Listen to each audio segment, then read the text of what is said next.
Solar power, it sounds simple until you start shopping for panels, the batteries, the charge controller, the inverters, the wire, the fuses, and enough connectors to make your garage look like a science experiment. And the good news is that solar is not nearly as confusing as it first appears. And once you understand the basic flow of electricity, the entire system starts to make sense. Step one is figuring out what you actually want solar to do. Do not start by buying panels, start by listing the device you want to power. A phone charger uses very little electricity. A refrigerator uses much more.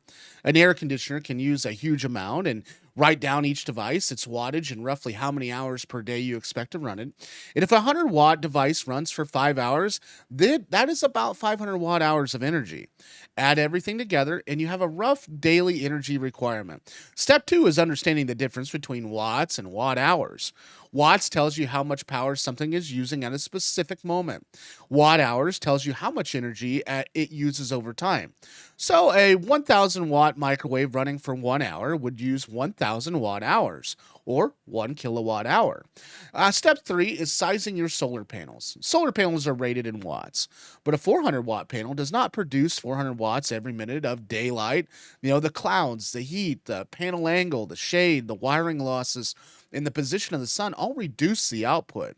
A useful beginner estimate is to multiply your total panel's wattages by the average number of good sun hours in your area. So, for example, 800 watts of panels with 4 strong sun hours could theoretically produce about 3,200 watt hours in a day before losses. And in real life, expect loss. Okay, so build in some margin. And step four is choosing a battery if you need power when the sun is not shining. Batteries store energy for nighttime and cloudy weather in sudden high demand loads, and lithium iron phosphate batteries, commonly called Life PO4s, are popular because they are lighter than traditional lead acid batteries, can usually be discharged deeper, and often last through many more charge cycles. And battery capacity is commonly listed in amp hours, but beginners should convert that number into watt hours. Multiply battery voltage by amp hours. A 12 volt, 100 amp hour battery stores roughly 1200 watt hours of energy. Step five is choosing your system voltage. Small systems often use 12 volts, and larger systems may use 24 or 48 volts because higher voltage can reduce current and make large power levels easier to manage. If you're only charging phones, running lights, or powering a small refrigerator, 12 volts may be enough. If you want to run larger appliances or build a serious off grid system, 24 or 48 volts may be more practical. And step six is selecting a charge controller. The charge controller sits between the solar panels and the battery. Its job is to regulate the electricity coming from the panels so the battery charges safely. There are two common types: PWM and MPPT. PWM controllers are cheaper and simpler, but MPPT controllers are generally more efficient. Make sure the controller can handle the voltage and current of your solar array. Going over the controller's maximum input voltage can damage the equipment, so never guess about the specification. Step 7 is choosing an inverter. If you need normal household AC power, because sometimes everybody runs on DC. Solar panels and most batteries operate with DC electric. In your household appliances, they usually run on AC electricity. And the inverter converts DC power into AC power. Inverters are rated by continuous wattage and often by surge wattage, and surge capabilities matter because of motors, compressors, pumps, and power tools can require much more power for a few seconds when starting. Pure sine wave inverters are usually the better choice for electronics, appliances, motors, and sensitive equipment. Step 8 is understanding wiring and protection, too.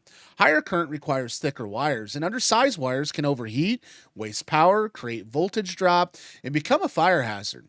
Use properly sized cable, fuses, breakers, disconnects, and connectors designed for the voltage and current in your systems. Batteries are especially important because they can deliver an enormous amount of current quickly if a short circuit occurs. Step 9 is deciding whether your panels should be wired in series, parallel, or a combination of both. Wiring panels in series increases voltage while current stays roughly the same. Wiring them in a parallel increases current while voltage stays roughly the same. Series wiring can reduce current over longer cable runs, but you must stay below the charge controller's maximum input voltage. Step 10 is insulation. installation. And panel placement. That's another important one, too. Solar panels need direct sunlight for the best results. Even if a small shadow across part of the panel can significantly reduce the output. So mount the panels where they receive the strong sun for as much of the day as possible. Keep them away from the trees, the roof vents, the antennas, the chimneys, or anything else that creates reoccurring shade. Perfect angle is usually less important than avoiding shade and having enough total panel capacity. And step 11 is testing the system before depending on it.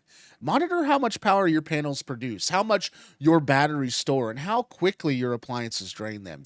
Pay attention to them cloudy days because this is when undersized systems reveal themselves. And you may discover that your refrigerator uses more than expected, your inverter has idle consumption, or your location gets fewer useful sun hours than you expected. And step 12 is planning for expansion. A slightly larger charge controller, properly sized wiring, and a battery system that can be expanded may save you from replacing half the system later. But expansion still has to be done correctly because batteries, panels, and electrical components have compatibility limits. And it's really about building a balanced system. Your panels must produce enough energy, your controller must handle the array, your batteries must store enough power, your inverter must handle the load, and your wiring must safely carry the current. And once these pieces are matched correctly, solar stops feeling mysterious and starts with your energy needs and calculate your daily usage and choose your system voltage and size them panels and size the battery and select the proper controller and inverter and protect everything with correct wiring and fuses, then test it under real conditions. You do not need to become an electrician overnight, but you do need to respect electricity and avoid guessing when safety is involved. And for a larger home system, grid tied system, or anything involving your main electric panel, local codes, permits, inspections, and qualified electrical work may be required. And for a small beginner system, the best approach is to start simple. Learn how each component works and grow from there. Solar power becomes much easier when you stop looking at its pile of equipment and start seeing it as one simple chain. Sunlight goes into the panels, the controller manages the energy, the battery stores it, the inverter converts it when needed, and your devices use it. Learn the chain, size every part correctly, and you have mastered the foundation of solar power. Thanks for watching, and if you found value in today's video, I don't know if you know much about the YouTube partnership program, but they're coming down on us pretty hard. So if you could, please subscribe. I would love to see this channel here for years to come and be here talking with you guys. Have a good day. Take care.